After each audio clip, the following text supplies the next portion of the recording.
المشكله بس الوحيده والرخمه جدا انه الاكوا بارك دي للاطفال بس، يعني اللي واقف فوق ده عامل مش شخص بيلعب يعني. المكان المخصص للكبار هناك مفيهوش اكوا بارك. طب يا جماعه ازحلق مره واحده بس؟ لا مش مسموح. فهي الاكوا بارك بصراحه حلوه جدا، يعني انا رحت اكوا بارك كذا اكوا بارك وحاجات اكبر من كده بكتير، بس دي ممتعه.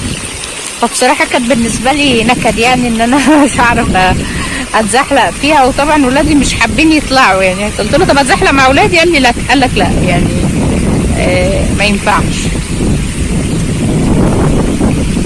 القريه جديده خالص، ف